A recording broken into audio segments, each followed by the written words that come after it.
俺とお前の仲間たちも無事かどうかわからねえ。今ぶちのめせば全て終わりだろう。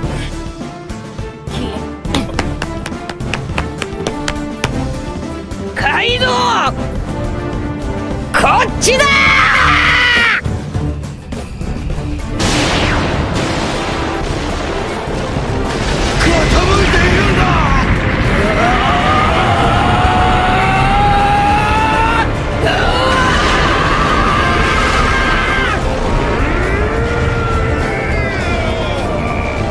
そこから6年の月日が経つ。今から33年前、新しい仲間を集め次第に勢力を広げ、その名を挙げていた。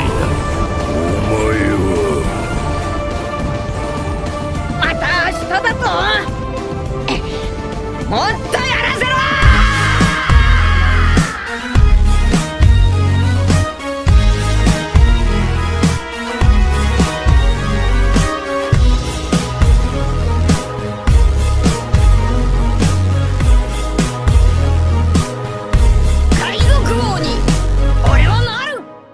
Bonjour à tous, ici le Solonic Ryusensei, j'espère que vous allez bien. Aujourd'hui mes amis, on se retrouve tranquillement dans le plus grand des calmes pour parler ensemble du chapitre 1049 de One Piece qui arrive. Vous connaissez le concept, on parle d'un chapitre qui arrive. On parle de l'arc, on parle du chapitre, on parle des personnages, des combats, de la puissance, du scénario. On parle de tout. Et là mes amis, malheureusement par rapport au chapitre précédent, par rapport au chapitre 1048, eh bien malheureusement, je n'ai pas pu faire de vidéo. Je n'ai pas pu la sortir. Par contre, aujourd'hui, j'en profite pour faire d'une pierre deux coups parce qu'on va également en parler un petit peu. Parce que oui, mes amis, encore une fois, maintenant on a l'habitude avec l'arc Onigashima, surtout avec l'arc Onigashima, on a quand même quelque chose d'incroyable. Parce que, au niveau du combat, eh bien, on a des confirmations des plus parfaites. C'est vraiment quelque chose d'incroyable. On a atteint les 500 000 pirates sur l'Euro Jackson, 500 000, ce qui est vraiment énorme. Et en même temps, monsieur Eiichiro Oda, je vais vous expliquer. Vous pouvez mettre un gros pouce bleu sous la vidéo pour le soutien. Merci pour le soutien. Et pour rejoindre l'Euro Jackson, ce grand navire, ce grand et puissant navire, n'oubliez pas de vous abonner à la chaîne. Pour ceux qui veulent beaucoup plus de vidéos One Piece, j'ai une troisième chaîne, Ryusensei Prime.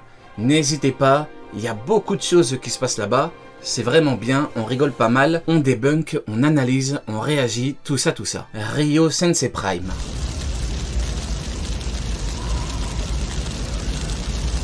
J'ai toujours dit que monsieur Eiichiro Oda était un adepte des schémas. Un adepte des schémas par rapport à son œuvre pour le scénario, les combats, pour la puissance, tout ça. Arc Whole Cake, éveil du haki de l'observation, plus début d'éveil du haki de l'armement. Arc de Kaido, éveil du haki de l'armement, plus début d'éveil du haki des rois. Et plus tard, dans l'arc d'après, ou à la fin, on aura l'éveil complet du haki des rois. Et là mes amis, au niveau de la fin du combat, Luffy contre Kaido, qu'est-ce qu'on a? On a un mélange, début d'éveil du haki des rois, et éveil du haki de l'armement. Parce que Luffy repense bel et bien à Yogoro. Donc tout est parfait. Au niveau du schéma, tout est respecté. Monsieur Eiichiro Oda a tout respecté. Maintenant, bien sûr, vous me voyez venir parce que ce n'est pas tout, bien évidemment. Parce qu'on a également quelque chose que je répète très souvent. Quelque chose que j'ai expliqué des dizaines de fois en live, en vidéo, tout ça. La puissance divine. Oui mes amis, vous ne rêvez pas. Au niveau de la fin du combat, on a un Luffy en mode Dieu singe. Oui, Dieu singe. Quand je parlais de ça, on me disait mais Rio, qu'est-ce que tu racontes? Puissance divine, Dieu singe, mais c'est quoi ça? Blablabla. Et là, qu'est-ce qu'on a? Un Luffy en mode Dieu singe, mais ce n'est pas tout, parce qu'on a un Kaido qui termine avec des flammes divines. Donc oui mes amis, au niveau de la fin du combat, c'est bel et bien parfait. Je ne pouvais pas rêver mieux. Honnêtement, je suis vraiment choqué. Je suis vraiment...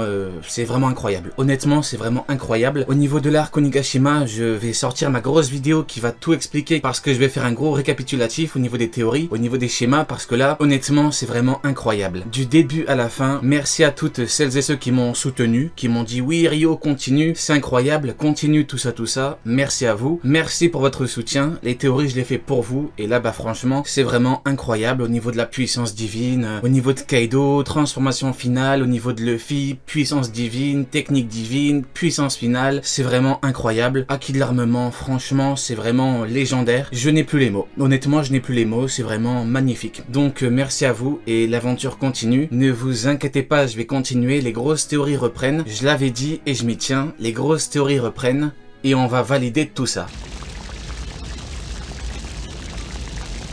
Au niveau des fourreaux rouges, c'est un petit peu compliqué. En effet, beaucoup attendent qu'ils meurent. Tous ou en partie. Mais là, le problème c'est que pour l'arc, ça ne peut pas arriver. En tout cas, ce serait vraiment compliqué. Oden s'est clairement sacrifié pour qu'aucun fourreau rouge ne perde la vie. Donc là, par rapport à Monkey D. Luffy, par rapport à ce sauveur, par rapport au prochain roi des pirates, si ne serait-ce qu'un seul fourreau rouge venait à perdre la vie, eh bien on aurait un gros problème. Je suis un peu désolé de le dire, mais là, on aurait un peu un échec. Oui, beaucoup ne seront pas d'accord, mais c'est comme ça. Luffy est venu terminer ce qu'Oden Kozuki n'a pas pu terminer. Au chapitre 1036 via Usopp, eh bien par rapport au fourreau rouge, on a clairement la réponse à la question sur leur mort. Si vous mourrez, à quoi ça aura servi que je vienne du coup? C'est quoi votre problème, fichu samouraï, avec vos souhaits de mourir? Je m'accrocherai à la vie, je m'en fiche que ça a l'air pathétique. Ne vous contentez pas d'être satisfait d'avoir lancé le raid. Du coup, je pense que le débat est un petit peu clos. Via Usopp, on voit que pour leur mort, c'est compliqué. Et puis de toute façon, si on y réfléchit bien, c'est pas comme si on pouvait avoir quelque chose d'épique à la barbe blanche. Ils n'ont pas perdu la vie contre Kaido, donc en l'état actuel des choses, par rapport à leur mort, ça ne sert à rien d'espérer. Beaucoup comparent l'arc Onigashima à l'arc Marineford, mais encore une fois, ça n'a rien à voir. Il faut arrêter de croire que les configurations sont identiques. Donc par rapport à l'arc Marineford et par rapport à Barbe Blanche, on oublie. Les fourreaux rouges ont fait ce qu'ils avaient à faire. Maintenant par rapport à Wano Kuni en général,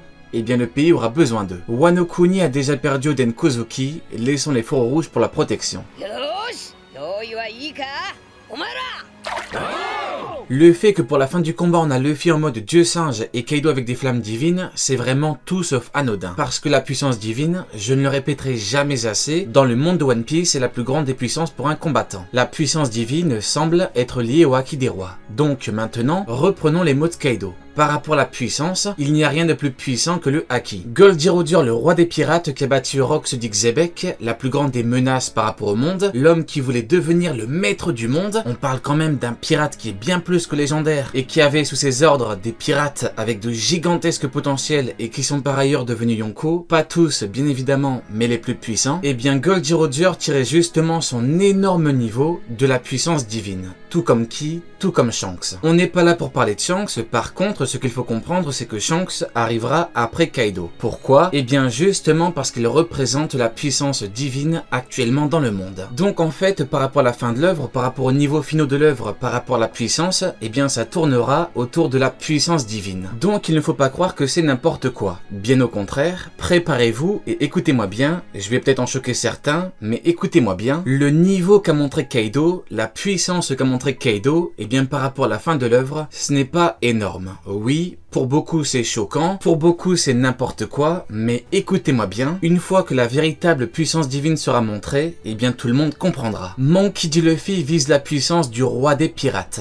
il vise la puissance de Goldie Roger. Il vise donc un niveau qui est bien supérieur à Kaido. Actuellement par rapport à lui, pour le vaincre, il fait une grosse combinaison comme prévu. Fruit du démon éveillé, acquis de l'armement, acquis des rois. Oubliez tout ce que vous pensez savoir sur la puissance finale de l'œuvre de Monsieur Eiichiro Oda. Oubliez parce qu'à la fin, on aura un niveau qui est bien supérieur. Le acquis des rois est un acquis qui cache d'énormes pouvoirs.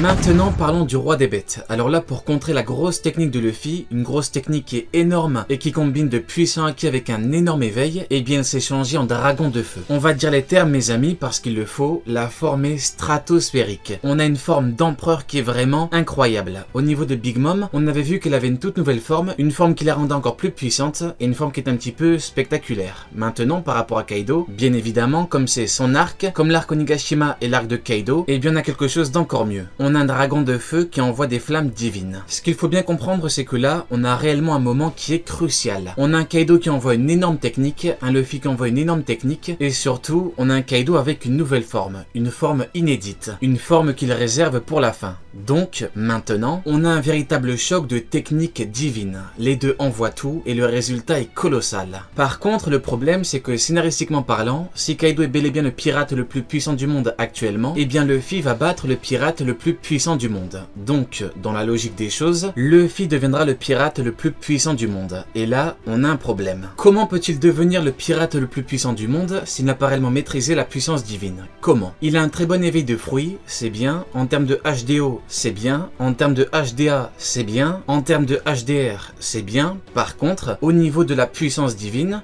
là, on a un problème. Je vous pose la question directement. Scénaristiquement parlant, est-ce que c'est valable? Peut-il devenir le pirate le plus puissant du monde actuellement? Eh bien non, parce que c'est l'objectif final. Il faut être comme Goldie Roger. Donc là, normalement, tout le monde voit qu'il y a effectivement un problème. Un problème que l'on peut résoudre facilement avec Shanks. Oui. Encore une fois, je suis pas forcément là pour parler de lui, mais force est de constater que par rapport à Kaido et par rapport à Luffy, tous les chemins mènent à Shanks. Autre problème, pour la suite, scénaristiquement parlant, qu'est-ce qu'on fait pour les arcs? Une fois qu'on est le pirate le plus puissant du monde, tout le reste c'est facile. Oui, il faut dire les termes, tout le reste c'est très simple. Maintenant, tout le monde comprend l'intérêt de l'info qui dit que Shanks ne veut pas devenir le roi des pirates. Au niveau de la combinaison de haki, on a vraiment quelque chose qui est incroyable. À première vue pas vraiment, mais écoutez-moi bien, on a quelque chose qui est vraiment excellent. Luffy utilise la spécificité du HDA éveillé avec toute la puissance du haki des rois offensif. Il peut donc envoyer toute sa puissance sans craindre pour sa vie. Et ça c'est vraiment magnifique. Il a pris du temps à Udon, il s'est entraîné, il a beaucoup galéré et maintenant c'est le moment. On est bientôt au chapitre 1050, c'est bientôt la fin, et c'était un plaisir pour moi d'avoir pu couvrir ce combat. On est sur l'Euro Jackson. Allez, Diane, tu n'auras pas regardé MF2 pour rien.